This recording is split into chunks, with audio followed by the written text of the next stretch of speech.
Shalom. Shalom. Haleluya, semangat. Meskipun cuaca sangat panas pada sore hari ini, kita percaya kita sama-sama memberi yang terbaik buat Tuhan. Apa yang sudah kita persiapkan dari rumah saat kita datang ke rumah Tuhan? Biarlah saat kita datang di rumah Tuhan tidak menjadi sia-sia. Saat kita benar-benar datang dengan hati kita mau beri yang terbaik, mempersembahkan tubuh, jiwa, dan roh kita di hadapan Tuhan pada sore hari ini. Mari Bapak, Ibu, dan Saudara terkasih, kita mau beri yang terbaik buat Tuhan. Terlebih dahulu kita sama-sama pribadi lepas pribadi. Kita selidiki setiap hati kita masing-masing di hadapan Tuhan. Biarlah sore hari ini setiap pribadi lepas pribadi kita boleh berkenan di hadapannya. Kita sama-sama minta perkenannya. Kalau Tuhan mungkin dapat soal tidak berkenan, kita sama-sama minta pengampunan. Bapa yang baik, yang bersyukur buat sore hari yang sangat indah ini Tuhan berikan buat kami. Kesempatan yang sangat baik untuk kami boleh datang Tuhan mengambil tata kudus-Mu. Kami Tuhan, Engkau tahu kerinduan hati kami pada sore hari ini. Kami rindu menyenangkan hati Engkau. Tapi terlebih dahulu Tuhan selidiki hati kami. Mungkin ada hal yang kami lakukan, yang kami kerjakan, dosa dan pelanggaran yang kami lakukan. Tuhan, kami mohon ampunan-Mu. Tuhan ampuni kami. Biarlah Tuhan menyucikan hidup kami, menguduskan hidup kami, sehingga sore kami layak dan berkenan di hadapan Engkau. Dan kami bisa mengalami hadirat-Mu. Kami merasakan hadirat-Mu dan menikmati hadirat-Mu pada sore hari ini. Mengalami perjumpaan pribadi dengan Engkau. Sehingga Tuhan, saat kami Tuhan pulang dari rumah kudus-Mu ini, ada satu hal yang luar biasa kami bawa pulang untuk kami menikmati Tuhan. Terima kasih Bapak, terima kasih. Roh Kudus berdaulat penuh atas ibadah ini. Roh Kudus berdaulat penuh atas ibadah ini pada sore hari ini. Dari awal pertengahan sampai selesai, Engkau yang beracara penuh Roh Kudus. Terima kasih Bapak, terima kasih. Kami bersyukur buat sore hari ini. Hanya dalam satu nama, Tuhan kami Yesus Kristus. Kami berdoa dan kami mengucap syukur buat kesempatan yang indah. Dalam nama Yesus, haleluya. Amin. Alam semesta boleh memuji dan menyembah Tuhan. Terpuji dan menyembah Tuhan Yesus kekal selama-lamanya. Engkau yang berdaulat penuh atas kami. Haleluya. Terima kasih. Terima kasih Roh.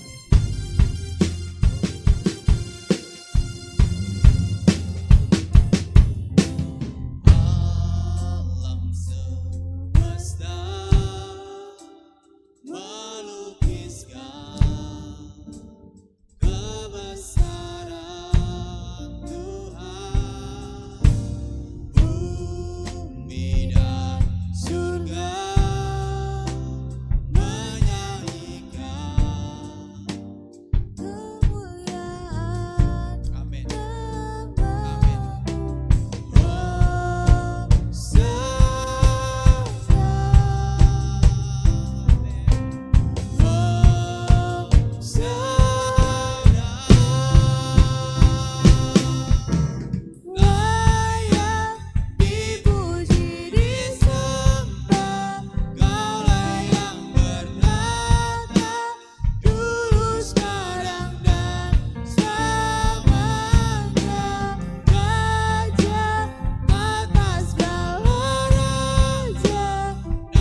miliki hati yang haus dan lapar akan Roh Kudus terus dan terus miliki hati yang haus akan Roh Kudus.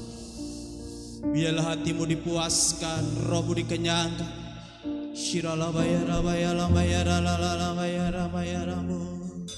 Hanya di dalam Yesus ada kekuatan baru.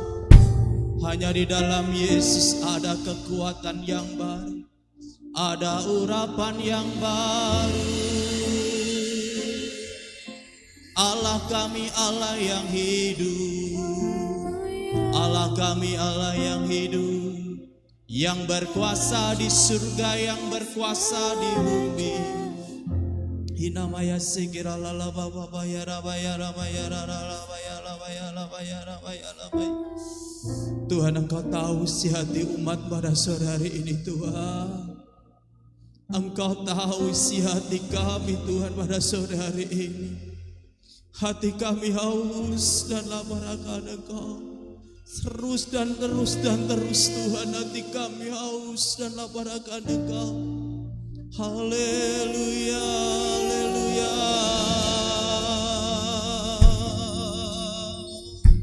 Shiralabaya ramaya ramaya ramaya ramaya ramaya ramaya ramaya ramaya. Haleluya, haleluya, haleluya, haleluya, haleluya, haleluya, haleluya, haleluya, haleluya. Biarlah setiap kami merasakan dekapan kasih-Mu Bapa. Setiap kami mengalami Tuhan dekapan kasih-Mu yang luar biasa. Damai dan sejahtera Bapa saat Engkau memeluk kami. Shiralamaya ramaya ramaya ramaya ramaya ramaya ramaya ramaya ramaya ramaya ramaya ramaya ramaya. Hirarabaya ramaya ramaya ramaya ramaya. Kami bersyukur Tuhan, Engkau yang besar bagi. Kami gak mau sia-siakan Tuhan. Kami gak mau sia-siakan waktu ini. Saat kami berada dalam hadirat-Mu Tuhan, kami mau Yesus. Kami mau Tuhan Yesus. Engkau peluk setiap kami. Engkau memeluk setiap kami dengan kasih yang luar biasa. Biarlah kami boleh Tuhan merasakan keindahan di dalam Engkau. Shiralabaya rabaya rabaya rabaya rabaya sikiralabu. Hirabaya rabaya rabaya sikiralabaya rabaya. Kau sungguh luar biasa Roh Kudus. Kau ajaib dan perkasa. Engkau luar biasa Bapa. Engkau luar biasa Bapa. Kau sangat hebat. Hanya nama Yesus. Ku nyanyi Hosana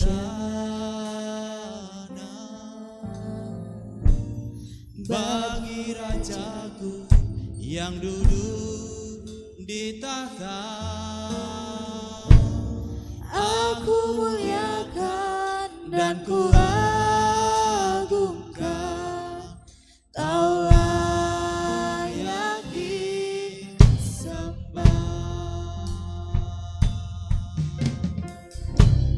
Ku nyanyi Hosana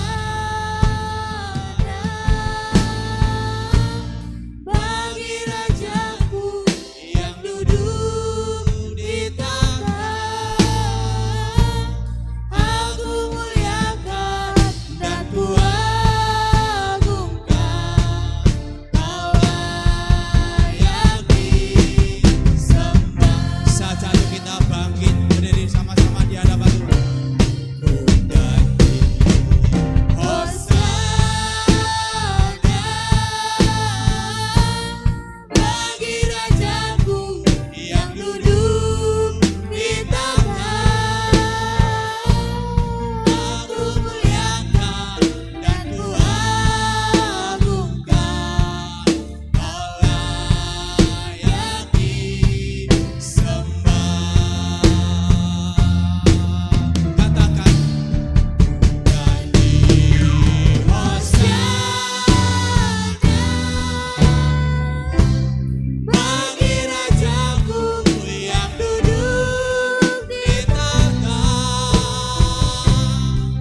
Terima kasih Tuhan Yesus. Terima kasih Tuhan Yesus. Amin. Kami punya Tuhan yang hidup. Kami punya Tuhan yang besar. Jadi kami tidak takut, kami tidak khawatir. Allah beserta dengan kami. Terus kemenangan akan Tuhan taruh buat hidup setiap pribadi kami, sehingga kami menjadi umat yang berkemenangan dan berkemenangan terus di dalam Engkau. Terima kasih Bapa. Kami siap beri yang terbaik Engkau lebih lagi. Hanya di dalam satu nama Tuhan kami Yesus Kristus. Kami berdoa dan kami mengucap syukur. Haleluya. Amin. Masih kuat berdiri Bapak Ibu? Masih kuat berdiri? Haleluya. Kita sama-sama gandul sama Tuhan Yesus. Amin. Apapun keadaan kita punya Tuhan yang luar biasa. Gandul Gusti. Haleluya. Amin. Haleluya. Yesus baik, sangat baik buat kami. Haleluya. Pujilah Tuhan. Sama-sama kita berjoget buat Tuhan pada sore hari ini. Haleluya. Walaupun cuaca sangat panas, tapi kita mau bersorak-sorai buat Tuhan kita. Haleluya. Sama-sama kita kenal.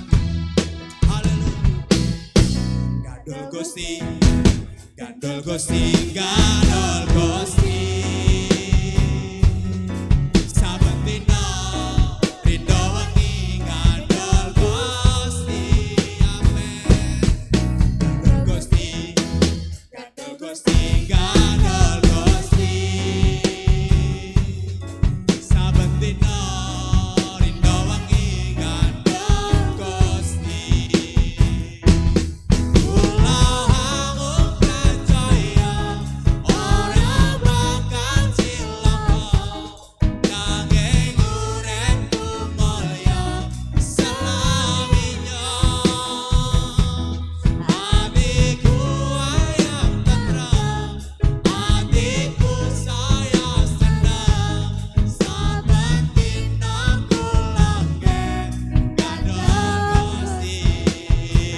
Tuhan terima kasih untuk semuanya.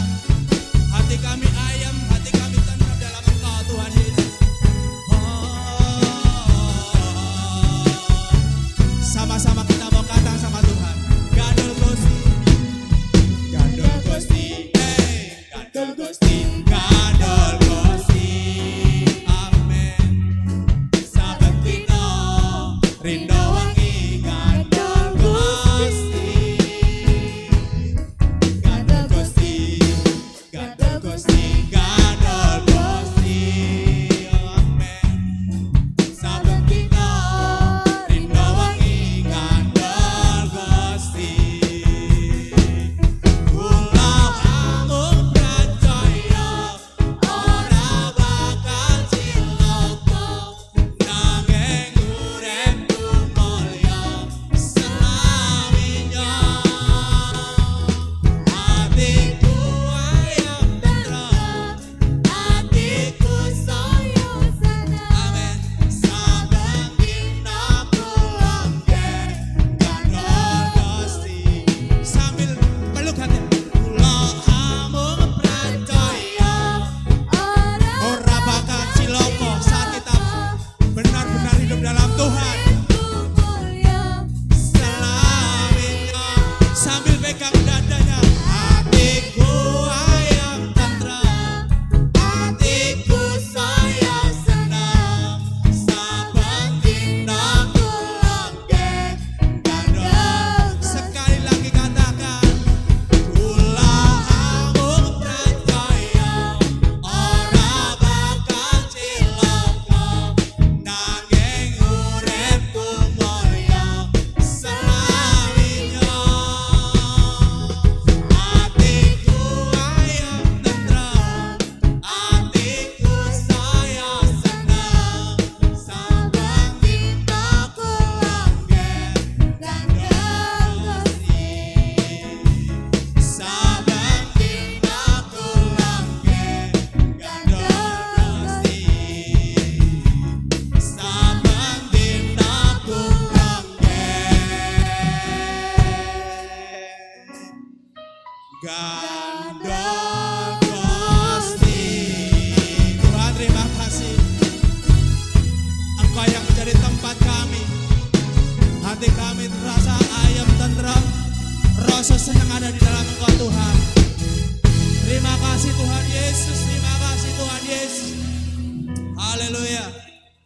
Tuhanku maha besar, Tuhanku maha kuasa. Dia yang berkuasa di bumi dan di surga. Haleluya. Terpujilah Engkau Tuhan. Haleluya. Terpujilah. Kita sama-sama kata, Tuhanku maha besar, Tuhanku maha kuasa, Raja segala raja. Dengan iman katakan, katakan tergoyahkan, katakan terkalahkan, Dia hidup dan berkuasa. Serukan namanya, Yesus Tuhan Raja, segala kuasa tunduk dalam namanya. Dia luar biasa, perkasa mulia, Yesus nama di atas segala nama. Amin. Yesus nama di atas segala nama, yang berkuasa di surga, yang berkuasa di bumi. Amin. Amin. Sama-sama kita katakan, Tuhanku maha besar, Tuhanku maha besar, Tuhanku maha kuasa, Raja segala. Amin. Katakan tergoyahkan, katakan terkalahkan, Dia hidup dan berkuasa. Serukan namanya, Yesus Tuhan Raja, segala kuasa tunduk dalam namanya. Dia luar biasa, perkasa mulia, Yesus nama di atas segala. Sama-sama katakan, serukan namanya, Yesus Tuhan Raja, segala kuasa tunduk dalam namanya. Dia luar biasa, perkasa mulia, Yesus nama di atas segala nama. Yesus nama di atas segala nama. Sekali lagi katakan, Yesus nama di atas segala nama.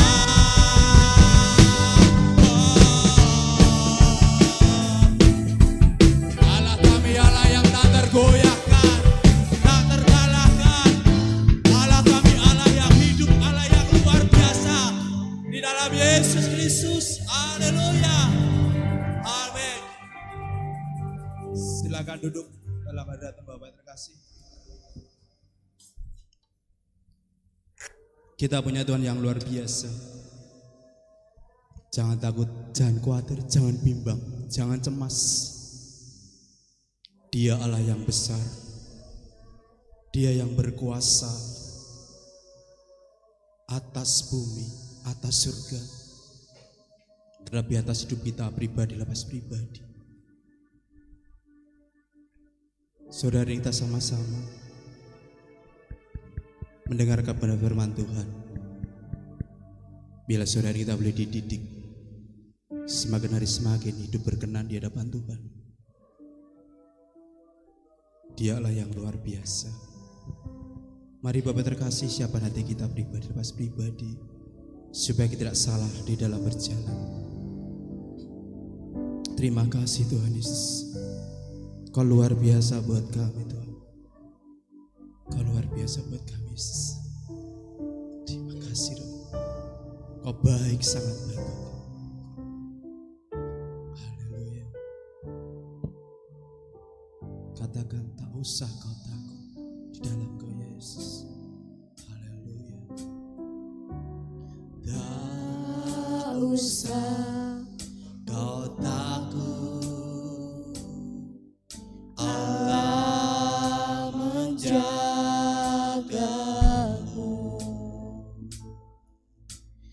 Tak usah kau bimbang, Yesus peliharamu.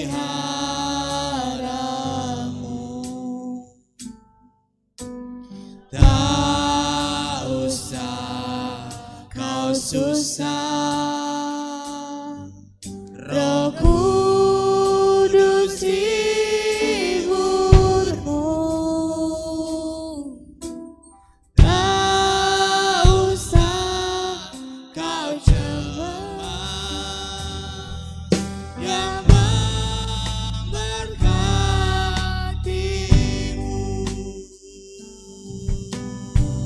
katakan El Shaddai. El Shaddai, El Shaddai, Allah Maha Kuasa. Dia besar, Dia besar, El Shaddai mulia. El Shaddai, El Shaddai, Allah Maha Kuasa. Berkatnya melimpah, El Shaddai.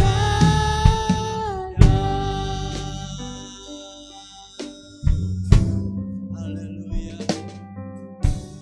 Tak usah kau takut,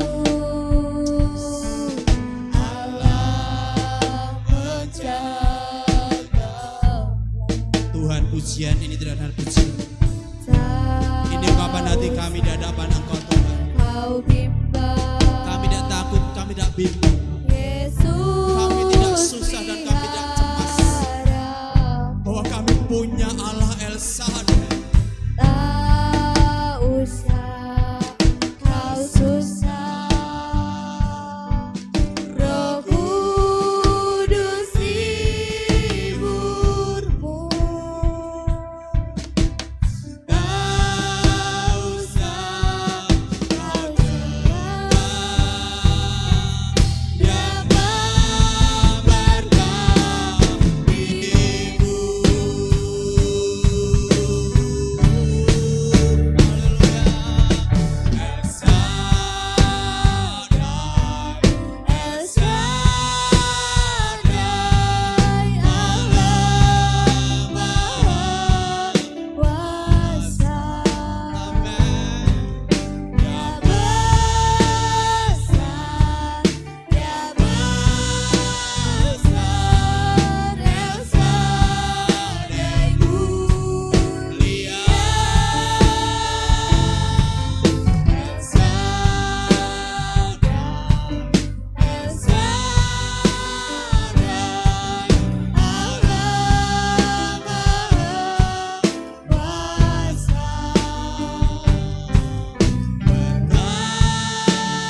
Sungguh kami mengakui Engkau Allah El Shaddai bagi kami, Allah yang maha besar, Allah yang maha kuasa, Allah yang dahsyat, Allah yang agung dan perkasa.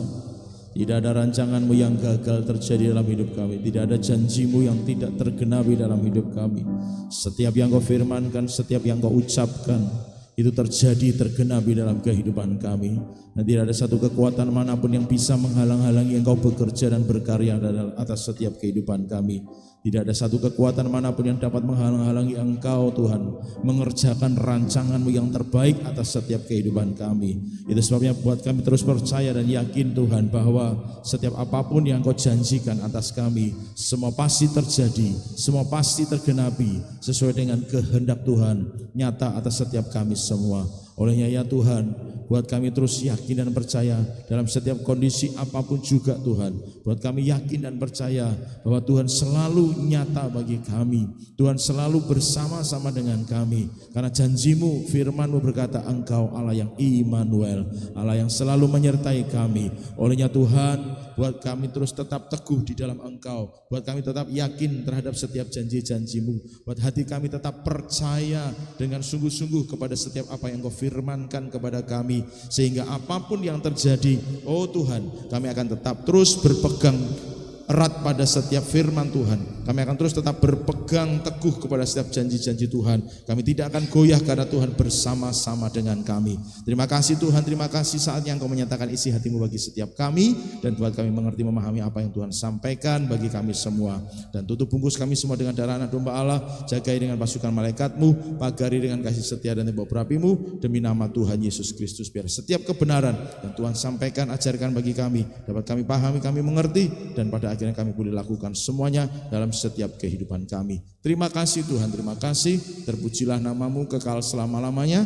Demi nama Tuhan Yesus Kristus kami siap menerima firman Tuhan. Haleluya. Kita semua yang siap katakan amin. Shalom. Sekali lagi shalom. Puji Tuhan, Bapak Ibu Saudara, kita bersyukur dan berbahagia oleh karena anugerah dan kemurahan Tuhan senantiasa dicurahkan dalam setiap kehidupan kita. Amin.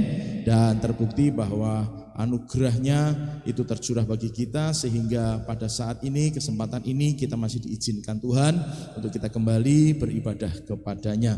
Oleh sebab itu Bapak Ibu Saudara, mari kita akan sama-sama boleh belajar firman Tuhan pada sore hari ini. Saya akan mengajak Bapak Ibu Saudara untuk belajar mengenai hidup di dalam pertobatan. Kita akan belajar dari kisah seorang tokoh yang sangat populer di dalam Alkitab, yaitu Raja Daud di dalam Mazmur pasal 51. Mazmur 51, kalau dalam Alkitab elektronik itu ditulis ayat yang ke-9 kalau tidak salah. Lalu kalau di dalam Alkitab yang manual atau Alkitab yang berbentuk buku itu ayat yang ke-10 mulai.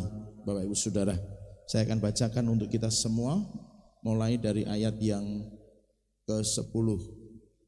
Biarlah aku mendengar kegirangan dan sukacita, biarlah tulang yang kau remukkan bersorak-sorak kembali. Sembunyikanlah wajahmu terhadap dosaku, hapuskanlah segala kesalahanku. Jadikanlah hatiku tahir ya Allah, dan perbaharuilah batinku dengan roh yang teguh. Janganlah membuang aku dari hadapanmu, dan janganlah mengambil rohmu yang kudus daripadaku. Bangkitkanlah kembali kepadaku kegirangan karena selamat yang daripadamu, dan lengkapilah aku dengan roh yang rela. Maka aku akan mengajarkan jalanmu kepada orang-orang yang melakukan pelanggaran, supaya orang-orang berdosa berbalik kepadamu. Sampai di situ saja pembacaan kita Bapak Ibu Saudara yang dikasihi Tuhan. Nah Bapak Ibu Saudara, jika Bapak Ibu Saudara melihat di judul perikop yang ditulis oleh lembaga LAI, itu berjudul pengakuan dosa. Nah kalau ayat 1 dan 2 dalam Alkitab biasa itu dituliskan bahwa Mazmur 51 itu merupakan ungkapan pertobatan yang dilakukan oleh Daud di hadapan Tuhan ketika ia ditegur oleh Nabi Nathan setelah dia melakukan dosa atau melakukan pelanggaran karena dia merebut istri Uzia, itu ya Bapak Ibu Saudara. Uria. Jadi setelah kemudian dia melakukan sebuah pelanggaran itu, Tuhan datang melalui Nabi Nathan menegur, mengingatkan kesalahan dan dosa yang dilakukan oleh Daud, dan kemudian Daud menyesal Daud bertobat, Daud berseru kepada Tuhan, Daud berkata-kata kepada Tuhan, dan kata-kata dalam pertobatan itu dituliskan di dalam Mazmur 51 ini. Jadi seluruh Mazmur 51 itu berisi tentang pengakuan dosa, pertobatan yang dilakukan oleh Daud. Nah, Bapak Ibu Saudara yang dikasihi Tuhan, dalam konteks kita sebagai orang percaya, kita juga harus belajar seperti Daud dalam pengertian bahwa kehidupan kita itu bisa jadi tidak pernah luput dari kesalahan. Bagaimanapun hebatnya seseorang, bagaimanapun hebatnya seseorang dipakai oleh Tuhan, bagaimana seseorang itu diurapi oleh Tuhan, ada satu titik-titik tertentu yang Tuhan izinkan ada dalam kehidupan orang tersebut, dan titik-titik tertentu itu diizinkan dipakai oleh Tuhan untuk mendidik seseorang. Dan ketika orang di titik-titik tertentu tadi kemudian mengalami mungkin kejatuhan, mungkin mengalami keterpelecokan, mungkin mengalami ketersandungan, itu semua tetap diizinkan Tuhan, Bapak Ibu Saudara. Kenapa? Karena supaya mendidik orang tersebut agar dia tetap bisa berkata, jika bukan karena Tuhan, aku tidak mampu. Jika bukan karena Tuhan, aku tidak sanggup. Jika bukan karena Tuhan, aku tidak akan bisa melangkah. Jadi kesimpulan sementaranya Bapak Ibu Saudara, mau sehebat apapun seseorang, pasti tetap diizinkan. Catat baik-baik dan garis bawahi kata yang saya pakai. Diizinkan Tuhan punya titik-titik tertentu yang juga diizinkan Tuhan dipakainya untuk membuat dia tetap sadar bahwa hanya karena anugerah dan pertolongan Tuhan semuanya nyata dan jadi.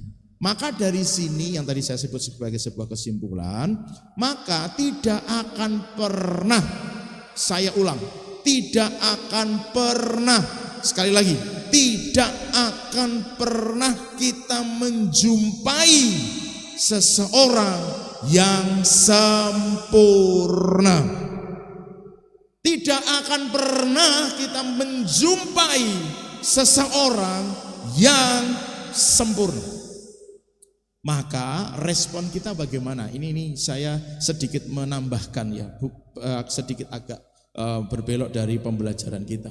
Bagaimana respon kita kalau kita pada akhirnya tahu bahwa ternyata nggak ada yang sempurna, nggak akan pernah kita dapati, kita lihat seseorang yang hidupnya mulus sampai mati. Ya respon kita harus bisa belajar menerima dan belajar kalau hamba Tuhan, kalau orang sehebat itu diurapi Tuhan luar biasa, dipakai Tuhan luar biasa, pelayanannya sudah sampai ke seluruh dunia, toh pada akhirnya jatuh, apalagi aku yang doa jarang, kebaktian kadang-kadang gitu kan, kokean protes, pikirannya terlalu banyak hal-hal yang terlalu bertentangan. Bagaimana dengan orang-orang yang seperti itu? Bagaimana dengan aku yang kayak begitu, yang diurapi Tuhan saja bisa jatuh, yang diurapi Tuhan yang luar biasa saja bisa jatuh, apalagi aku yang masih simpen luka hati, yang masih sombong, yang masih gampang iri, sensitif hatinya dan lain sebagainya. Bukankah itu artinya aku akan jauh lebih gampang? Sekali lagi, bukankah aku jauh lebih gampang jatuh dalam dosa?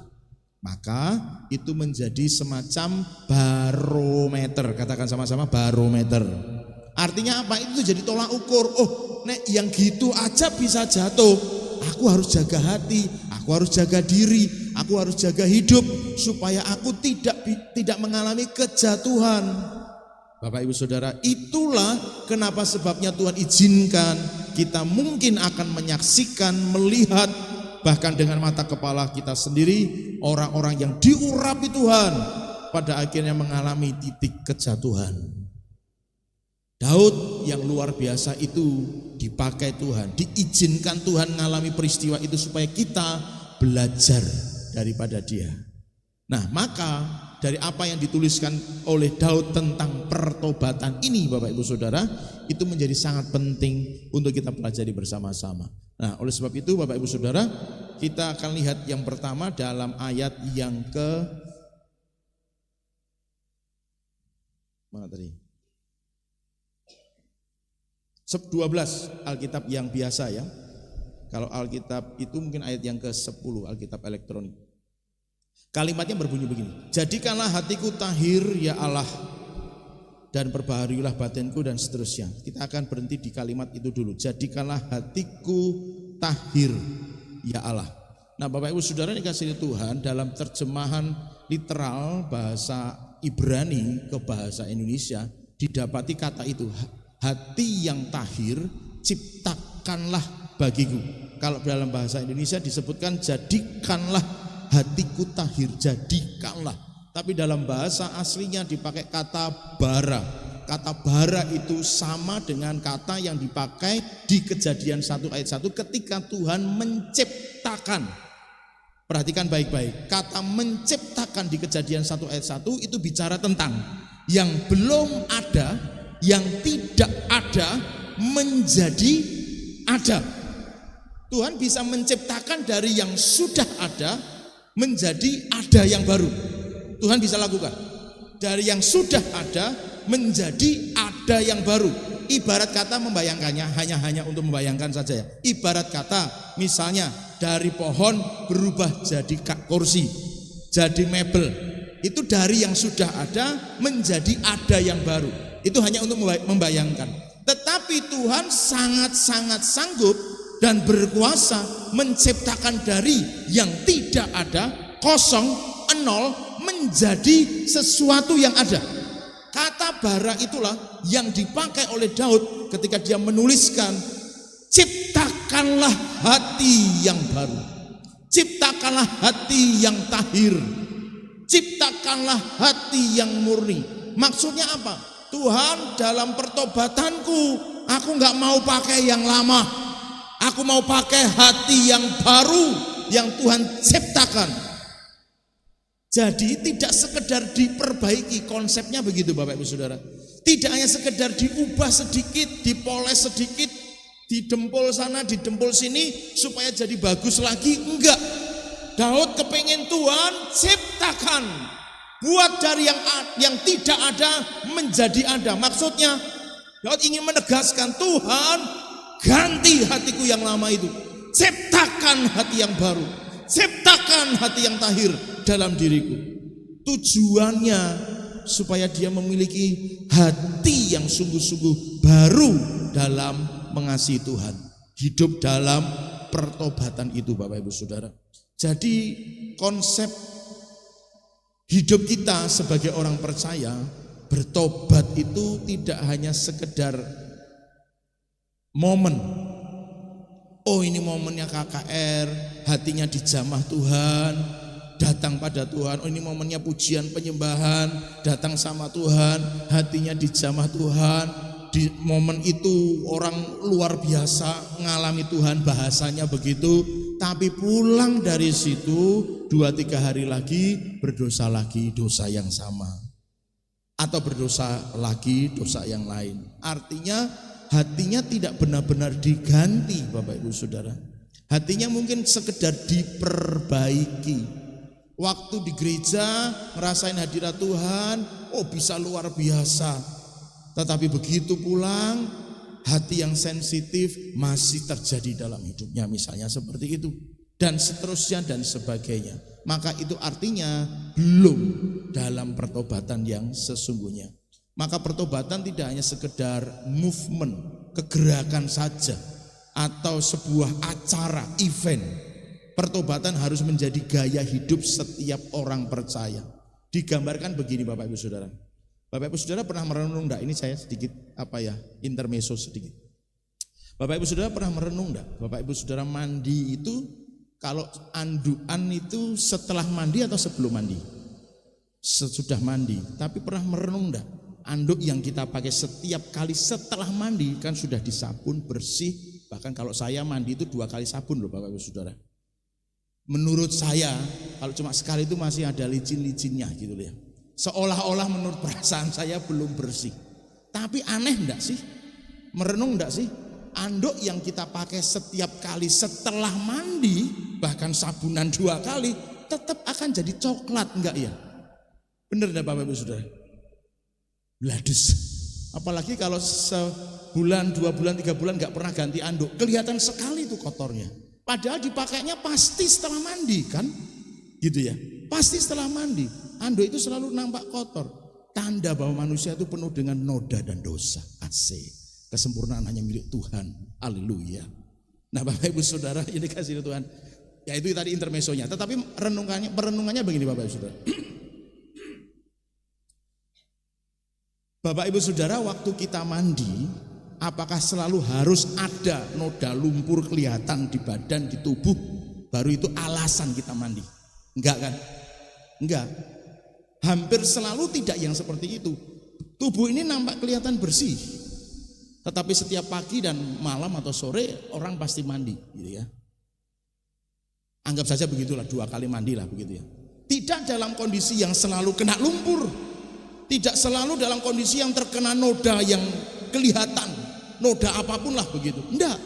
Nampak kulit bersih pun orang pasti akan selalu mandi di pagi hari dan di sore hari. Pemahamannya kira-kira mirip seperti itu Bapak Ibu Saudara. Memang tampak tidak ada noda, tampak sepertinya tidak ada sesuatu yang sangat kotor yang membutuhkan orang akhirnya jadi berkeputusan untuk mandi. Enggak. Tapi orang sadar bahwa udara katakanlah saja begitu, mengandung unsur-unsur debu yang bisa mengotori tubuh, sehingga seseorang mengambil keputusan untuk selalu mandi setiap hari. Bukan karena selalu ada noda yang terlihat tertempel di kulit tubuhnya sehingga orang berkeputusan untuk mandi, tetapi dia sadar mandi adalah menjaga kebersihan tubuh. Ada noda yang terlihat, enggak ada noda yang terlihat, orang tetap akan berpikir bahwa dia harus mandi. Demi apa? Membersihkan diri, itu bahasanya kan. Ya kalau yang lain mungkin alasannya karena bau kecut gitu ya Bapak Ibu Saudara. Tapi kan bahasa dalam secara umum orang mandi itu kan membersihkan diri. Nah kira-kira pemahamannya tentang pertobatan sebagai gaya hidup adalah seperti ini Bapak Ibu Saudara. Kira-kira ini hanya untuk membayangkan saja. Pertobatan tidak hanya sekedar menunggu ada dosa yang besar yang nampak terlihat, atau apalagi sudah diketahui orang dosanya baru di situ orang bertobat. No.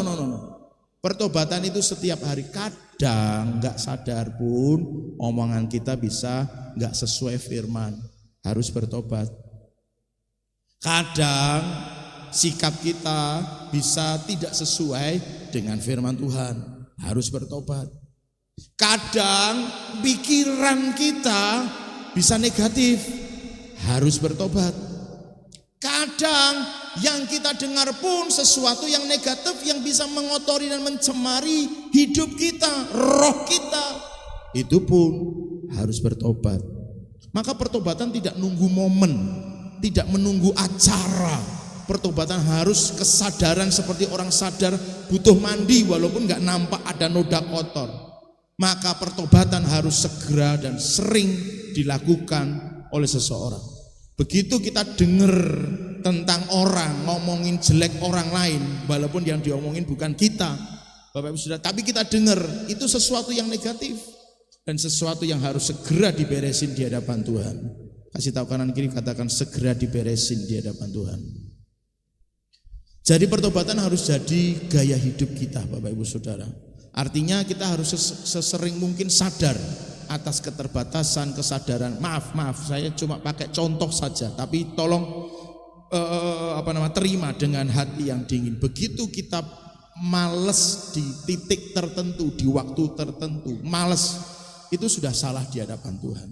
Bapak Ibu Saudara harus segera sadar dan minta ampun sama Tuhan. Tuhan ampuni aku males. Apalagi kalau misalnya itu kaitannya langsung erat dengan Tuhan. Katakanlah misalnya dibangunin Tuhan di pagi hari jam sekian. Loh Tuhan, awakku cek pegel kabeh rasane ra penak, cek ngantuk Tuhan, kosek ya Tuhan, mang menit engkas. Nah, itu artinya saudara perlu pemberesan segera dengan Tuhan. Walau memang pada akhirnya mungkin ya nunda 5 menit lagi, ya walaupun pada akhirnya nunda 10 menit lagi, tapi sadar bahwa kemalasan itu enggak bagus di hadapan Tuhan. Harus minta ampun. Kasih tahu kanan kiri, bilang ngono kuwi lho. Nah, terjemahin coba ngono kuwi lho apa? Nah, Bapak Ibu Saudara, jadi artinya memang harus selalu sadar gitu. Wah iya, ini wayah kebaktian, aku ra iso mangkat. Ya harus segera sadar, minta ampun, bertobat sama Tuhan. Bertobat di hadapan Tuhan, minta ampun. Dalam hal apapun, sekecil apapun, sesederhana apapun. Jika itu sesuatu yang sifatnya memang salah di hadapan Tuhan, apalagi jelas melanggar firman Tuhan, Bapak Ibu Saudara, mari sama-sama saya ajak, ayo hidup dalam pertobatan. Sesegera mungkin sadar, minta ampun sama Tuhan. Bahkan Bapak Ibu Saudara, saya bukan ngajari tetapi semacam tips. Ada sesuatu yang kadang belum bisa kita lepas. Sebuah ikatan dosa, sebuah karakter yang salah di hadapan Tuhan, sebuah tindakan yang sama yang juga itu melanggar firman Tuhan. Kadang kita sendiri pengen lepas tapi belum bisa lepas. Paulus sendiri pernah berkata, sebenarnya aku nggak kepengin lakukan itu, tapi malah justru itu yang kulakukan. Setingkat Paulus, ahli Taurat yang secara akademis belajar firman Tuhan saja punya pergumulan dalam dirinya untuk dia lepas dari semua hal yang tidak berkenan kepada Tuhan. Tapi sesaat ketika dia pengen melepaskan, justru dia lakukan. Maksud saya adalah begini Bapak Ibu Saudara, kadang hal-hal tersebut mungkin ada di antara kita yang ngalami. Aku sadar nih, ini gak boleh, gak bisa nih. Aku sadar, tapi aku mau lepas juga gak bisa. Nah kalau nggak mau jangan ngomong ya, kalau memang masih belum mau jangan ngomong. Tapi ini saya ngomong soal mereka yang kepengen, sungguh-sungguh tenanan kepengen, tapi kok nggak bisa, belum bisa. Bapak Ibu Saudara, Tuhan ngerti kerinduan hatimu. Tuhan tahu bagaimana berjuangnya dirimu terhadap dosa itu, terhadap ikatan itu. Sederhana, datang sama Tuhan, minta kekuatan dari Tuhan. Tuhan kau tahu aku kepengen lepas dari ini, tapi aku masih belum sanggup, aku belum bisa. Tolong aku Tuhan. Tapi catat baik-baik. Itu gak bisa cuma sekedar 2 menit, 3 menit Tuhan. Aku pengen lepas. Selesai ya Tuhan. Selesai? Ya toh, sepanjang hari masih dilakukan. Gak bisa. Bapak Ibu Saudara harus intens dengan Tuhan. Harus sering dengan Tuhan. Harus terus bergaul dengan Tuhan. Maka kenapa saya selalu mendorong bangun hubungan pribadi dengan Tuhan. Kalau kemarin kita belajarnya ayo penuh Roh Kudus. Karena tidak mungkin enggak Bapak Ibu Saudara. Kita tanpa Roh Kudus kemudian bisa terlepas dari ikatan-ikatan. Enggak mungkin tidak. Hanya sekali lagi hanya melalui kuasa Roh Kudus yang bekerja di dalam hidup kita, maka kita akan dimampukan untuk lepas dari semua ikatan dosa. Yang percaya katakan amin. Maka hanya dengan datang terus menerus, sering datang sama Tuhan, baca Alkitabnya harus rajin, itu pasti bisa. Sekali lagi, hanya bagi mereka yang punya niat kuat untuk lepas. Tapi kalau belum punya keinginan, bahkan keinginan pun belum punya, ya ini gak berlaku Bapak Ibu Saudara. Jadi memang harus punya keinginan yang kuat dulu, baru datang sama Tuhan. Tapi kalau orang sadar bahwa pertobatan itu harus menjadi gaya hidup, orang akan berjuang dan berusaha untuk lepas dari semuanya itu. Maka Bapak Ibu Saudara saya dorong, ayo sama-sama kita jadikan pertobatan itu sebagai gaya hidup kita bersama. Yang kedua Bapak Ibu Saudara, masih di ayat yang ke-10 ya, tetapi dengan kalimat yang berbeda yang akan kita pelajari. Pertobatan yang terus menerus. Ayatnya tadi berkata, jadikanlah hatiku tahir ya Allah, dan perbaharuilah batinku dengan roh yang teguh. Dalam terjemahan literal bahasa Ibraninya, hati yang murni ciptakanlah bagiku ya Allah, dan roh yang teguh perbaharuilah di dalam batinku. Nah ada yang menarik Bapak Ibu Saudara, di kata aslinya bukan hati yang tahir, tapi hati yang murni. Walaupun murni itu ada unsur tahirnya, bersih, bebas dari kata bebas dari dosa dan pencemaran. Bahkan dalam bahasa aslinya dipakai kata tahor. Dari situlah muncul kata tahir dalam bahasa Indonesia. Gitu ya. Tetapi yang menarik di sini bukan sekedar semacam dari kotor dicuci jadi bersih putih. No, bukan itu hati yang murni itu. Hati yang murni itu tidak hanya sekedar dibasuh kemudian dijadikan bersih atau dalam bahasa aslinya dijadikan tahir terus kemudian selesai. Enggak. Tadi kita sudah belajar, Daud tuh mintanya Tuhan ciptakan. Jadi ini yang misalnya sudah kotor tadi, gitu kan? Ini dibuang. Tuhan ganti. Ganti dengan hati yang baru. Kemana tadi? Ganti dengan hati yang baru. Hati yang baru Tuhan taruh. Nah, jadi murninya di sini bukan murni karena dibasuh, dicuci, bukan. Karena diganti. Itu pengertiannya.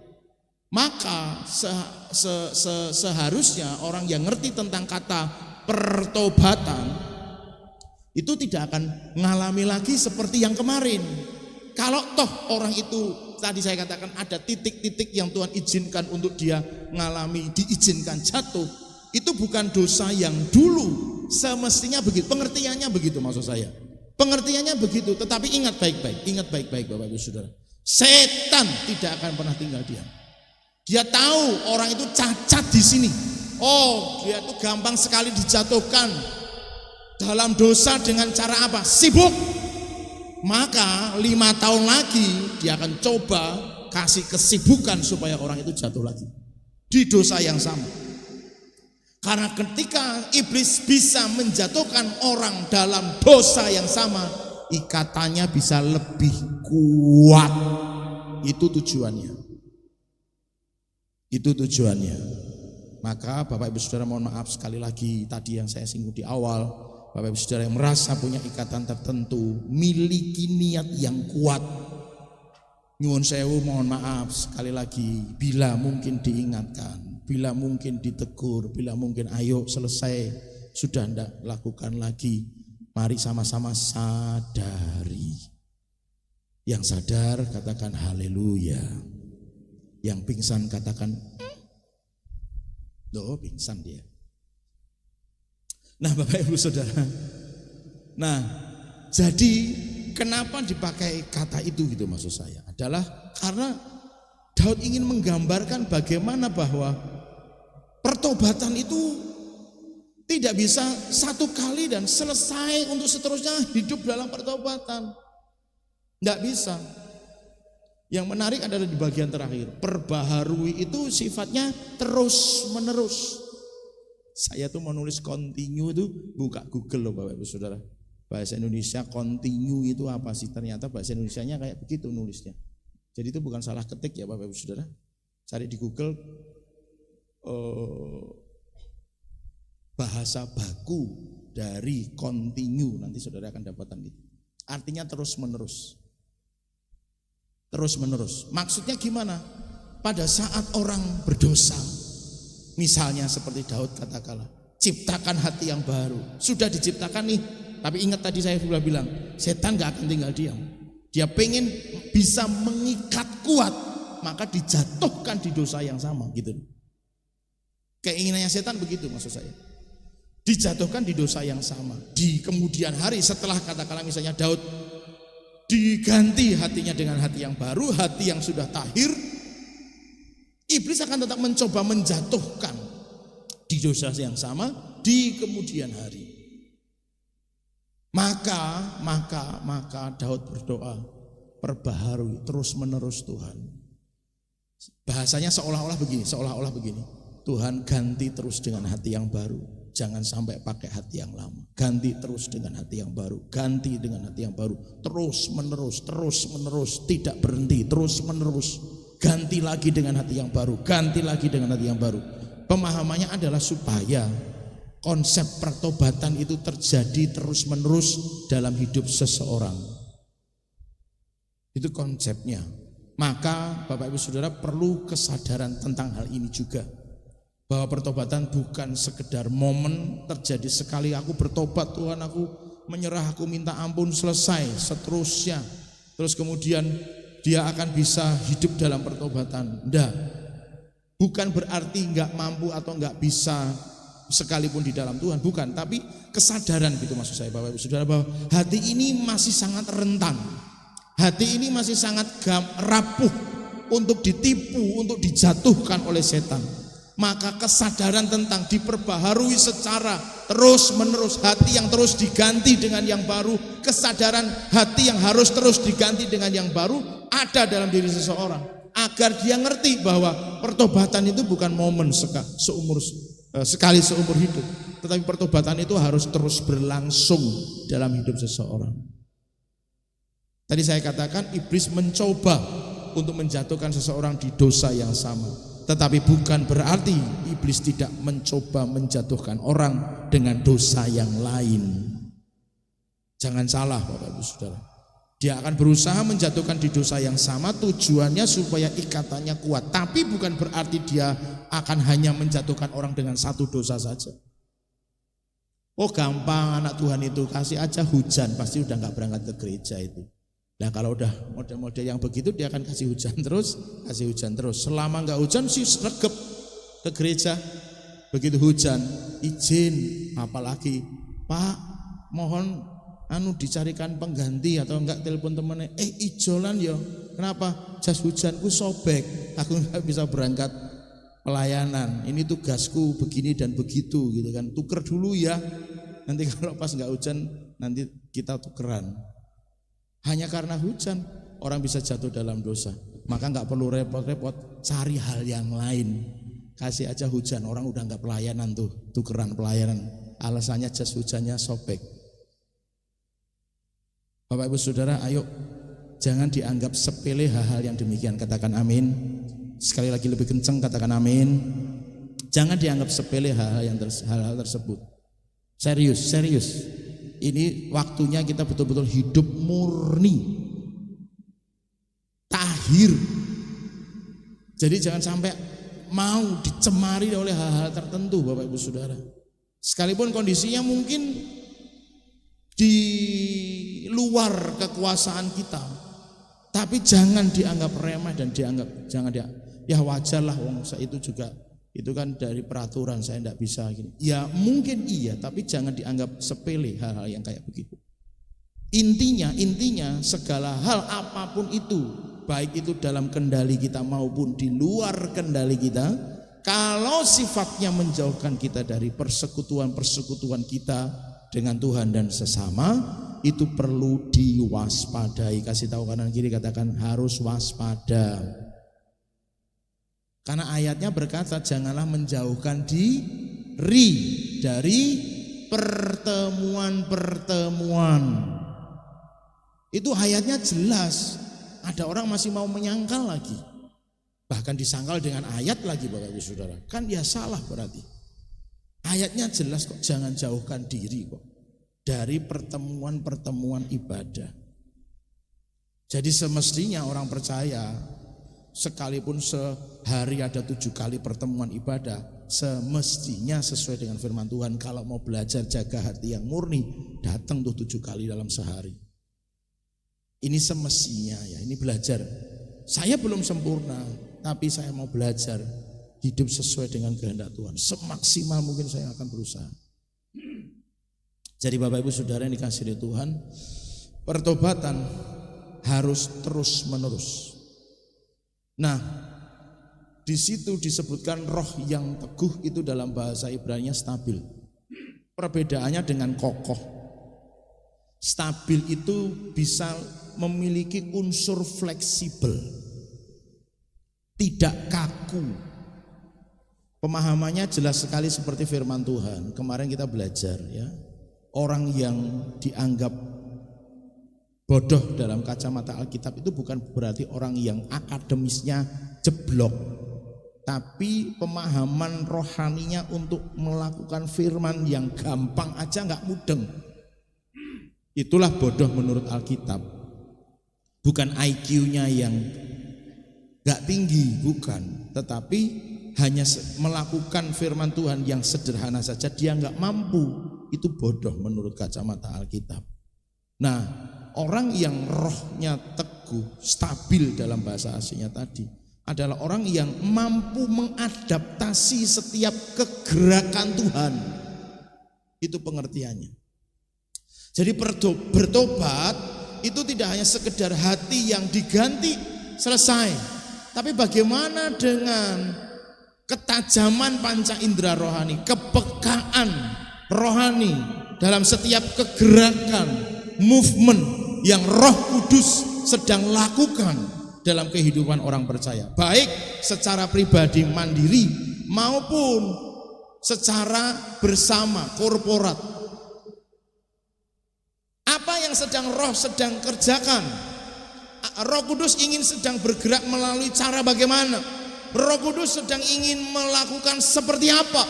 Maka ketika orang Kristen sanggup mengadaptasi cara Tuhan bekerja dalam hidupnya, disitulah dikatakan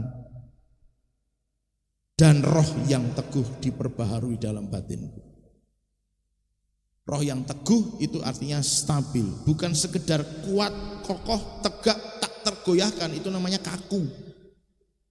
Bapak Ibu Saudara, apakah baik? Baik dalam titik-titik tertentu yang disarankan firman Tuhan, butuh memang keteguhan. Tapi dalam konteks pertobatan yang dilakukan Daud, dia berdoa roh yang teguh, roh yang stabil. Stabil itu artinya tetap bertahan di situasi apapun, tidak hanya sekedar tegak berdiri, tak tergoyahkan, tak terhempaskan, tetapi kaku, Bapak Ibu Saudara. Sementara tidak, Roh Kudus tidak akan pernah kaku. Maka doanya Daud adalah roh yang stabil, rohnya yang stabil. Kenapa? Tuhan bisa bergerak melalui mekanisme, melalui cara, melalui hal-hal yang sangat jauh berbeda dari sekian tahun yang lalu. Bahkan Tuhan bisa menggunakan cara yang berbeda dari yang kemarin dilakukannya dalam hidup kita. Itu bisa. Maka orang yang masuk dalam pertobatan terus-menerus itu artinya sanggup mengadaptasi cara kerja Roh Kudus dalam hidupnya. Maka kalau orang mengaku atau sadar konsep pertobatan dalam konteks yang kita pelajari yang kedua ini, orang tidak akan mungkin ngelokro, orang tidak akan mungkin izin nggak pelayanan lagi, orang nggak akan mungkin berkata, Pak aku pensiun ya dari pelayanan, tidak akan mungkin. Kenapa? Orang yang bertobat, rohnya bisa mengadaptasi kegerakan Roh Kudus.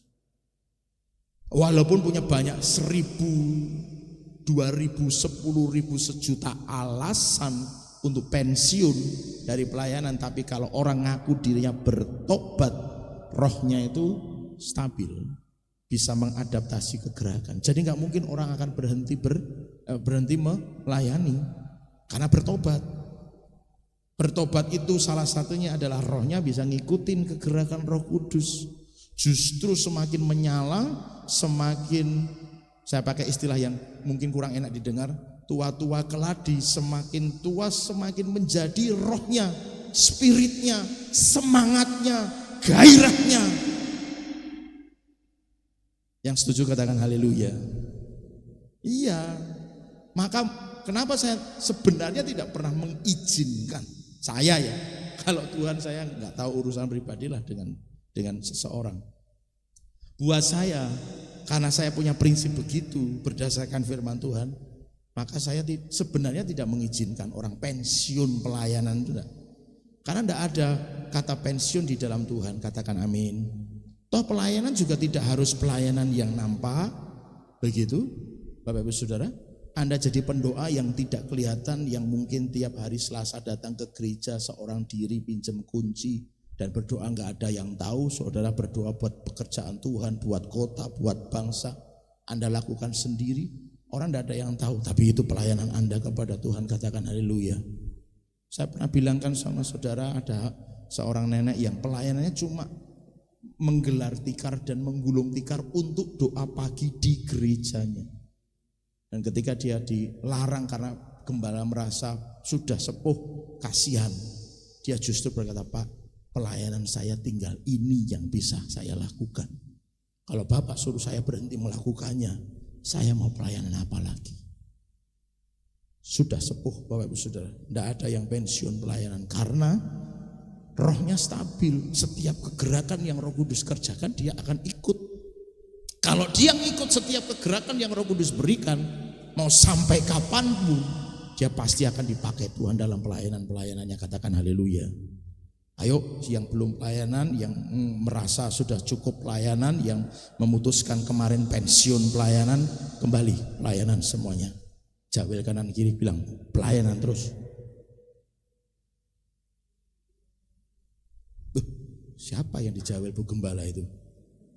Jangan-jangan di sini nanti mic-nya bunyi loh saudara. Gitu ya. Nah Bapak Ibu Saudara dikasihi Tuhan, itu yang mesti kita pahami Bapak Ibu Saudara tentang pertobatan. Jadi yang bertobat rohnya pasti stabil, ngikutin setiap kegerakan yang Roh Kudus berikan. Berikutnya Bapak Ibu Saudara dikasihi Tuhan, pertobatan kita itu harus disaksikan. Ayat yang ke-13 atau 15 dalam Alkitab manual. Maka aku akan mengajarkan jalanmu kepada orang-orang yang melakukan pelanggaran, supaya orang-orang berdosa berbalik kepadamu. Singkatnya, orang yang hidup dalam pertobatan itu akan bisa bawa jiwa kepada Tuhan. Kenapa? Karena bagi Daud, ketika aku sudah bertobat, dikasih hati yang baru dan roh yang teguh, roh yang stabil, diperbaharui terus menerus, aku akan mengajarkan jalanmu kepada orang-orang yang melakukan pelanggaran. Jalan itu dalam bahasa aslinya berbicara kehendak Allah. Ya firman lah, begitu saja gampangannya Bapak Ibu Saudara. Itu yang dilakukan Daud Bapak Ibu Saudara. Jadi ketika dia sudah hidup dalam pertobatan, diperbaharui hidupnya, dia ajarkan kepada orang lain supaya, perhatikan baik-baik, orang-orang berdosa itu bertobat juga, berbalik kepadamu.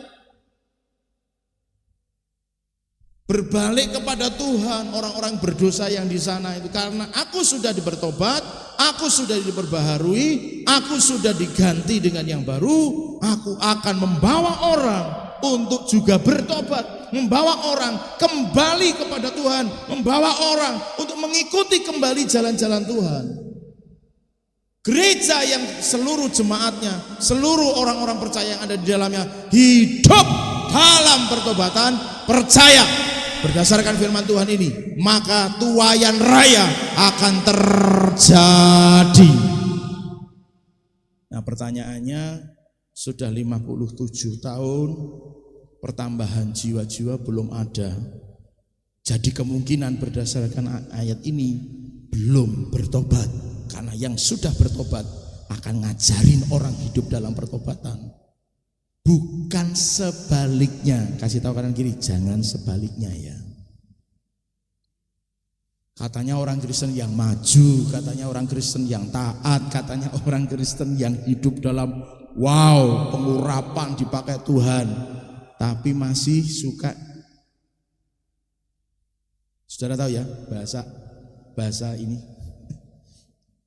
masih suka berarti belum dalam pertobatan itu. Apalagi menyebabkan orang justru keluar dari gereja. Itu jelas tidak dalam pertobatan. Nah Bapak Ibu Saudara yang dikasihi oleh Tuhan, jadi pertobatan pun harus disaksikan dalam pengertian apa? Aku sudah ditolong oleh Tuhan, aku sudah diperbaharui oleh Tuhan, aku dulu memang brengsek, aku dulu memang penjahat, aku dulu memang orang berdosa, tapi karena kasih-Nya, karena anugerah-Nya, karena pertolongannya, karena keselamatan yang Dia berikan kepadaku, hari ini aku berubah, hari ini aku jadi berbeda, aku jadi manusia yang lebih baik, aku jadi manusia yang lebih berguna. Ayo ikut Tuhan, ayo serahkan diri sama Tuhan, ayo lepaskan dirimu dari setiap dosa-dosamu dan ikut Yesus. Terima Yesus, terima karya Tuhan dalam hidupmu dan engkau diselamatkan. Orang akan kembali kepada Tuhan, orang akan bertobat, orang akan datang kepada Tuhan. Yuk cek masing-masing. Kaitannya dengan Matius 28. Apa yang sudah kita lakukan? Apa yang sudah kita kerjakan lewat hidup yang bertobat ini? Jadi bahasanya kalau dibilang negatif ya, pakai bahasa negatif, orang yang belum membawa jiwa-jiwa datang kepada Tuhan, bisa jadi bisa hidupnya disebut belum di dalam pertobatan. Karena bertobat itu aku akan mengajarkan. Setelah aku hidup diubah oleh Tuhan, aku akan mengajarkan orang lain datang kepada Tuhan. Jadi Bapak Ibu Saudara, hari ini mari sama-sama kita mengerti bahwa dalam rangka kita mengalami perjumpaan dengan Tuhan, hidup yang diubahkan oleh karena perjumpaan itu, ayo kita hidup bertobat, hidup dalam pertobatan. Dan itu harus terus-menerus terjadi dalam hidup kita sampai setiap lutut bertelut menyembah Yesus, sampai semua lidah mengaku Yesus Kristus adalah Tuhan, bagi kemuliaan Allah Bapa. Yang percaya dan sepakat katakan amin. Kita datang kepada Tuhan.